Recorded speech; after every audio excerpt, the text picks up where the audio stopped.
Hello everyone, this is Roxy Benjamin with my curriculum presentation. The title of my presentation is Let's Dig Into Curriculum by Roxy Benjamin, Future Administrator. Let's do this! Here we go.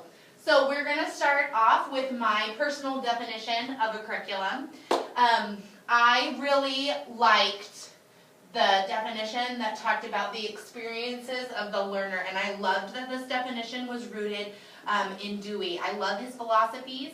I also really liked this definition that everything comes together under the experiences provided by the teacher. I think oftentimes, I am an early elementary school teacher, that curriculum is so much more than just the math and the reading that we teach. It's what the kids bring to our classrooms and how we build on that, and that we can build those academic concepts of math and reading through their life experiences.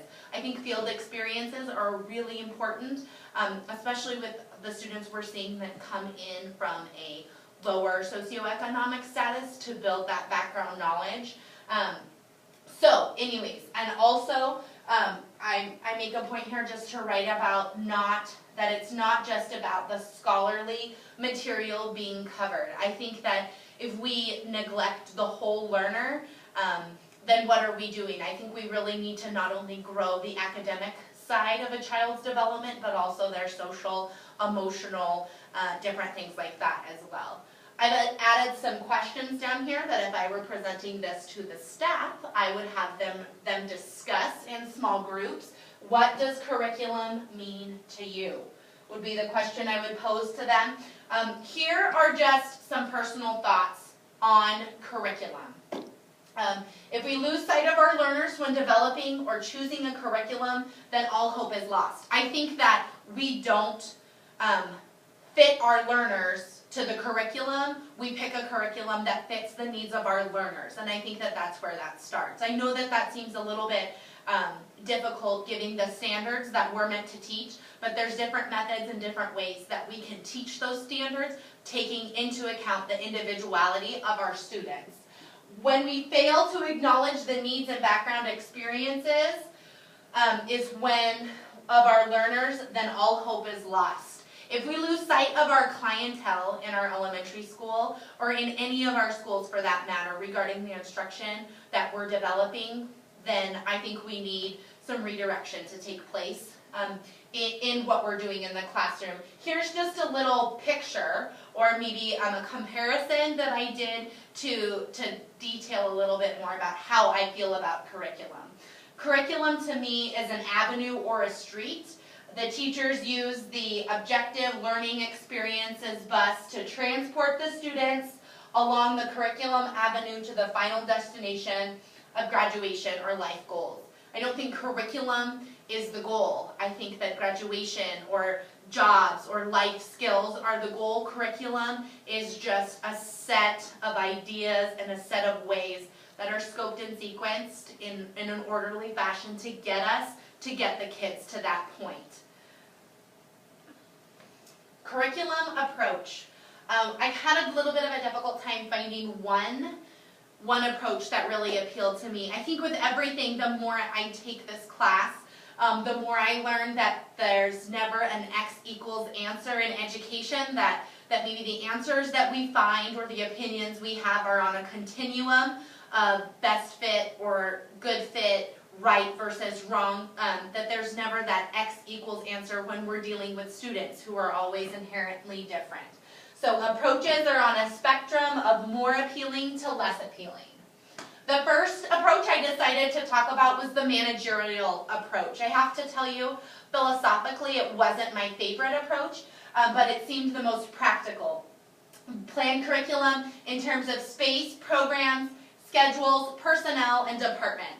My job as the ELL coordinator in York this year has really been a great experience for me, because I think it's helped me put my big ideas, or maybe the perfect idea of what I would want, into what can actually happen. The reality of our job is that we have to work within certain schedules, spaces, budgets, limits. So it's about building the best situation in a certain frame, if that makes sense. I really liked right here the selecting, organizing, communicating with, and supervising of people. That this curriculum, this approach comes from a grassroots movement, I guess. If I was an administrator, I would want to hear from my teachers first and foremost. My job as an administrator is not to be demonstrative in the way that I think learning should occur. It's to be democratic in the way that I think learning should occur in our school and in our classrooms. Empower teachers to voice opinion and make decisions through curriculum committees. I think that that's important. I think it's important to, within those curriculum committees, have chairs that are able to lead and guide the conversation. And I also think, too, that it's important to have, based on the size of your school, grade level meetings that have specific focus questions in mind regarding curriculum and also revising curriculum. What are we doing, and if it's still working for our students? I did not like this little part of the definition here, that most of these administrators seem more concerned with organization and implementation more than with teaching and learning. My number one goal as an administrator is teaching and learning of students, and what I can do to provide the best environment for my staff to make learning appropriate to the needs of my students. I understand I have to work within a budget, but I'm going to be willing to go above and beyond to do whatever it takes to fit the needs of my learners. I don't just want to have to kind of, like I said earlier, force those learners to meet the needs of the curriculum, if that makes sense. I want it to be opposite. The next approach that I liked was the behavioral approach to curriculum. I really liked that it was a scientific approach to laying out instruction. Our district is using the Marzano instructional method, and I think in reviewing the materials that there is a certain sequence that instruction and new information needs to be melded together with the background experiences and existing knowledge of our learners. And I like that we can have an organized method to go about that, and as well as assess if our learners have learned that objective or what we need to go back and reteach. So I liked the idea of a blueprint. I loved that the goals and objectives are specified, content and experiences are created to coincide with the objectives. I thought that you have to have an objective to guide what you're teaching, or you're really not sure what you're teaching. Learning outcomes are evaluated in relation to the goals and objectives and assessment. I would hope that the assessment would then match the form of the lesson, which would match the objective. Maybe a little bit of that backwards design. And I would also encourage my teachers to understand as well that we don't just teach curriculum, that we're teaching standards and objectives. And so things can look different. Assessments can be project-based, inquiry-based, different things like that, as long as they're reflective of the learning objectives that they have at their grade level. I loved Tyler. I loved this organizational approach here, starting with the principles, organizing those experiences with those principles in mind, and then the assessment of that. The humanistic approach to me was the most important. Just in my personal classroom, I love cooperative learning and learning structures that my students are up and interactive with. I love Daily 5 and the power of choice that it gives students. I love Kagan cooperative learning strategies, where I'm actually empowering the kids to take more of a teacher leader role maybe in the classroom, so to speak. So I think I love that it was based on the progressive learning philosophy, life lessons, group games, and field trips. I think that learning has to be guided, but it also has to be fun. We have to have student buy-in to keep attention, to keep focus, to lower behavior issues. And this humanistic approach kind of was the big idea to me, whereas the behavioral and the managerial were more of the ways of executing, as long as this philosophy was kept the first and foremost. And that you cannot ignore the artistic, physical, or cultural aspects of the curriculum, and I just liked that maybe this would teach to different intelligences as well. Cannot ignore the learners and the background experiences of the learners. A question I would provide would be, what do you prefer? humanistic, behavioral, or managerial approaches to my staff to discuss. I'm sure most of them would find that there's never that one answer. It would be taking bits and pieces of both to fit the climate of the school and the clientele of the school as well. Developing curriculum, I love Tyler's model, seeking the sources information and some questions based on that. I really liked different parts of the Saylor, Alexander, and Lewis approach, that the principal as the leader. And I just would like to point out that this is in a democratic way, in a cooperative learning way, but I think if you're a principal, it is your job to listen to the voices of your teachers, but to guide them. That's why you feel motivated and called to do what you're doing, so it's important to be strong in your opinions and your decisions when you make that, as long as you're willing to listen.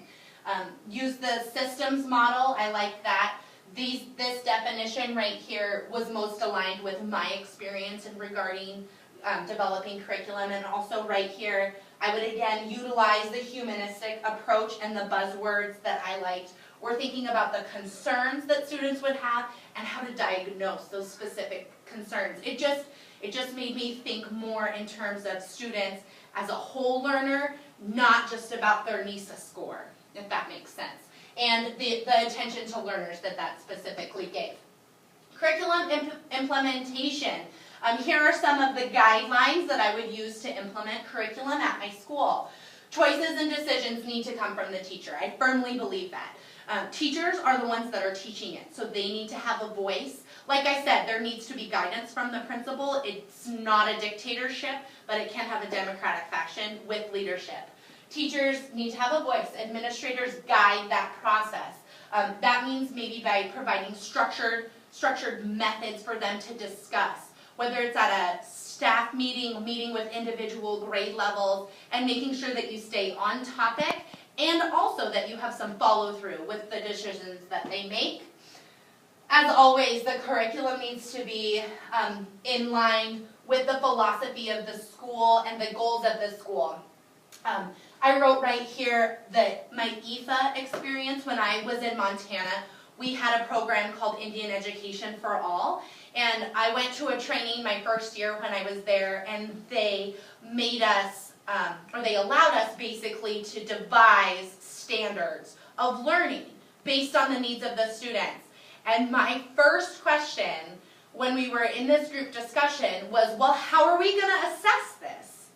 And I think that it just really made me realize that academics are one thing in a classroom and assessing that, but there are also life skills, social skills, emotional skills that students are missing that we can't neglect. And sometimes the academic skills that we teach at school are not always the exact fit for the skills that they need to be successful in their home life.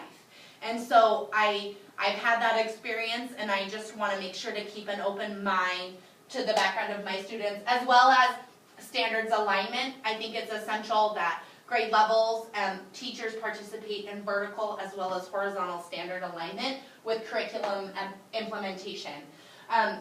One of the questions we were asked to answer was, why is change so difficult to implement? And I feel like the number one, at least at our school, there's been a lot of change this year with new curriculum. One thing is that teachers are overwhelmed. You have to have maybe a gradual release or a slow release for change to happen, and you don't want change to happen, you want it to happen well. So that takes guidance and professional development and feedback and reflection, and that cannot happen if you're working on implementing 3 different things all at once. Consistency, that needs to happen in part of implementation, as well as just if a principal or administrator promises something, there needs to be follow through, and I will be that administrator to follow through on that. Change can be executed poorly. Like I said, maybe teachers lack resources regarding change, it wasn't communicated well, or it wasn't a cooperative decision by the group. Change is done by a dictator. That to me seemed more like a principal coming in and saying, we're going to do this because I said so. And I don't think that's motivating at all to anyone when that happens. change doesn't come from a place that is based on student needs or problems at school. I think that if you're